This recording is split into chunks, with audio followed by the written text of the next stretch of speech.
भाई मैं अटेम्प्ट मार के आ रहा हूँ 67। मैंने कहा भाई आज तो आग लगा दी, क्या मॉक टेस्ट है भाई। 4:11 पे अपनी स्टडी टेबल पे आके बैठ गया था, ठीक। और 9 बजे के बाद मेरे साथ हो गया था एक कांड। उस कांड मतलब गिनती के अटेम्प्ट मैंने 9 करे, उसमें भी 6 गलत हो गए।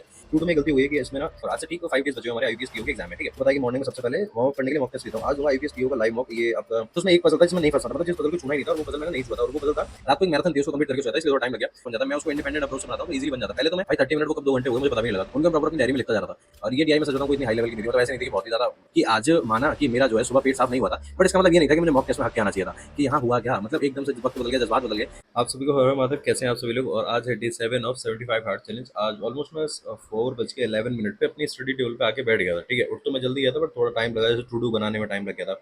टू डू में गलती हुई है कि इसमें ना डे 9 लिखा हुआ है, एक्चुअली डे 5 है, 9 नहीं है। और आज से ठीक 5 डेज बचे हुए हमारे आईपीएस पीओ के एग्जाम में, ठीक है। तो हम किस तरीके से अपनी प्रिपरेशन को लेके चल रहे हैं, आइए फिर इस ब्लॉग में बताते हैं। सबसे पहला काम जो मैं उठ के करता हूँ ना, वो है रिवीजन। वोकैब का जो रिवीजन करता हूँ, जिस वोकैब को मैं रिवाइज करता हूँ उसको मैं अपने टेलीग्राम पे शेयर भी कर देता हूँ, लिंक डिस्क्रिप्शन में पड़ा होगा, ठीक है। तो उस वोकैब का मैंने रिवीजन मारा, ऑलमोस्ट उसमें 40 to 45 वोकैब होती है। तो प्रॉपर मेरे को 30 से 35 मिनट लग जाते हैं, इससे कम में नहीं होता। रीजन ये है कि मैं वोकैब का जो रिवीजन करता हूँ वो तेज तेज बोल के करता हूँ, और जिससे मेरी आवाज़ मेरी कानों में वापस आए, तो उसमें मेरे को टाइम लग ही जाता है। इतना करने के बाद फिर मैं लेके बैठ गया था मॉक टेस्ट। आपको पता है कि मॉर्निंग में सबसे पहले वार्म अप करने के लिए मॉक टेस्ट लेता हूँ। आज दूंगा आईपीएस पीओ का लाइव मॉक। ये आपका इस पे ओले बोर्ड पर है, और इसको आई थिंक आज शाम को खत्म हो जाएगा ये, ठीक है। तो आप भी दे देना, आज शाम को 7 PM पे एंड हो जाएगा। ये लाइव मॉक दिया मैंने, तो एक्चुअली इसमें क्या हुआ है, इसमें ना इंग्लिश डुएबल थी, लग रही थी मेरे को ऐसी, बट क्या हुआ कि इंग्लिश में वोकैब वाले क्वेश्चन कुछ ऐसे थे जो थोड़े से ट्रिकी थे। इसी के साथ साथ क्वांट्स होती है ना, क्वांट्स में एक डीआई थी। आप लोग जब लगाओगे पता लगेगा, एक लुधियाना अमृतसर और करके है जिसमें लैंग्वेज वाली डीआई थी, वो थोड़ी सी टफ थी यार।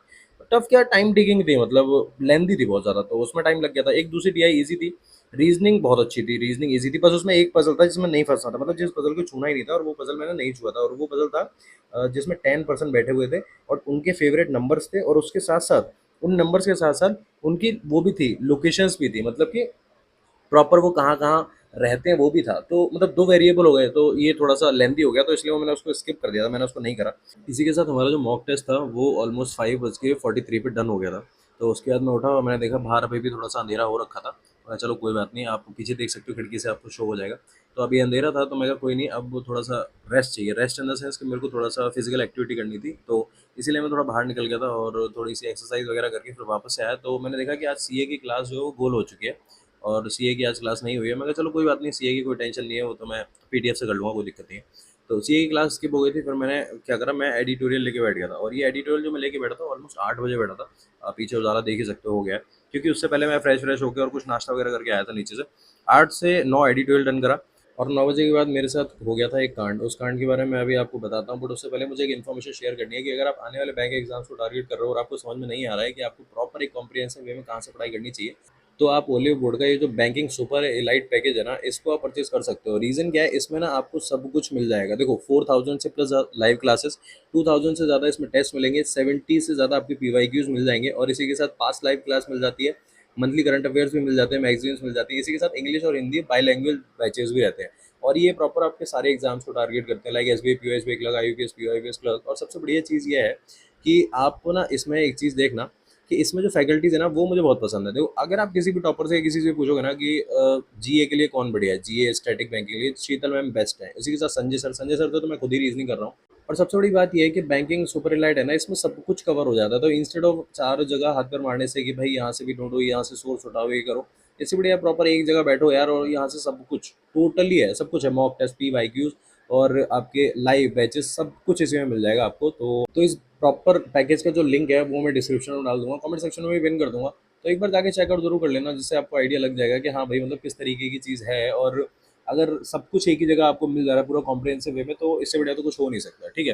तो ये तो हो गई हमारी इन्फॉर्मेशन। अब इसी के साथ मैं बताता हूँ कांड क्या हुआ। एक्चुअली 9 बजे ना हल्का हल्का मेरे को स्लीपी फील होने लगा, जैसे कि कल बहुत सारे कमेंट्स में आए थे कि भैया अगर 4 बजे उठ रहे हो तो ऐसा नहीं होता, कि मेरे साथ तो ऐसा होता है। भाई सच में आज तो हो गया था। कांड ये हुआ था कि रात को मैं सोया ही 12 बजे था, काफ़ी लेट सोया था। रात को एक मैराथन थी, उसको कंप्लीट करके सोया था, इसलिए थोड़ा टाइम लग गया। अब सुबह इतनी जल्दी उठने के बाद भाई 9 बजे समथिंग मेरे को लग गया, और मैंने सोचा था 30 मिनट का ब्रेक लेता हूँ। भाई 30 मिनट वो कब 2 घंटे हो गए मुझे पता भी नहीं लगा। तो वो तो मम्मी ने मुझे खाने पे आने के लिए उठाया कि भाई चल कुछ खाना खा ले, तब मेरी आँख खुली, मैं 11 बज रहे हैं, मैं कहा भाई टाइम बहुत निकल गया। फिर उसके बाद मैं लेके बैठ गया था एरर, मतलब खाना खाने के बाद, ये नहीं कि खाने से पहले।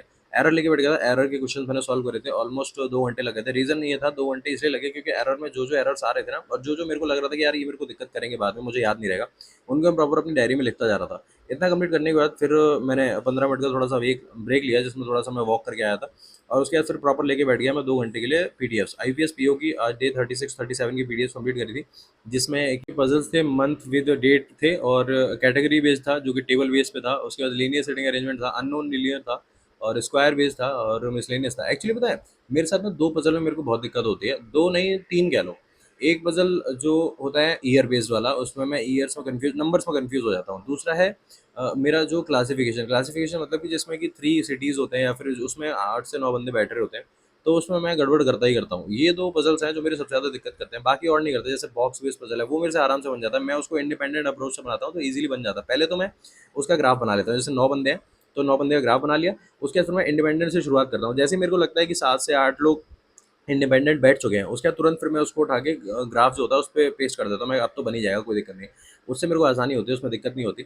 बाकी और भी पजल्स हैं, दिक्कत नहीं होती। एक कंपैरिजन बेस्ड वाला है, उसमें मैं प्रैक्टिस कर रहा हूँ। कंपैरिजन वाला ना नंबर देके जाता है भाई, मतलब ये समझ लो कि वो 3 से 4 नंबर देके जाएगा और बहुत आसान होता है। तो कंपैरिजन वाले पे मैं काम कर रहा हूँ।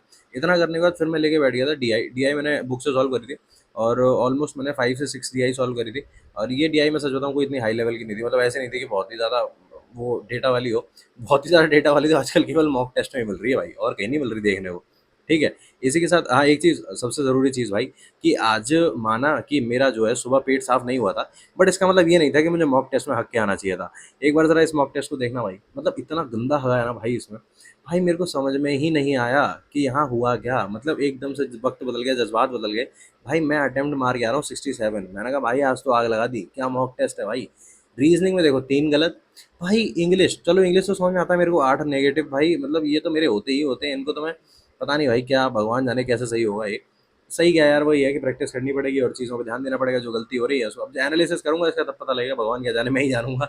अब इसका एनालिसिस देखो कब तक आता है, तब इसका पता करूंगा। इसी के साथ भाई सबसे बड़ी बात है क्वांट्स। सोचो क्वांट्स में आदमी कहता है कि जिसमें गलत ही नहीं होते क्वेश्चन, भाई भाई उसमें 6 क्वेश्चन गलत हैं, सोचो आप।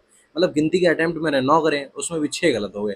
वो तो शुगर मनाओ कि 6 जो गलत हुए ना, वो शायद मेरे वो वाले हुए हैं, रॉन्ग नंबर सीरीज हुई है, इसीलिए मेरे को इसमें 6 मार्क्स मिल गए हैं। ओवरऑल मेरा 48.43 है, पता नहीं यार इसकी कट ऑफ कितनी होगी, कट ऑफ तो इसकी ज़्यादा ही होगी। बट मार्क्स यार अच्छे नहीं है, कम है यार, और थोड़े होने चाहिए थे। बट सबसे अच्छी बात है कि मैंने सॉरी रीजनिंग में अच्छा अटैम्प्ट किया था। और यार पता नहीं यार इंग्लिश में इतने गलत कैसे हो गए यार, देखता हूँ यार, पता लगेगा जब देखूंगा तब पता लगेगा। तो इतना करने के बाद अब मैं आपको बताता हूँ कि अब मैं लेके बैठ रहा हूँ रीजनिंग मेंस की क्लास।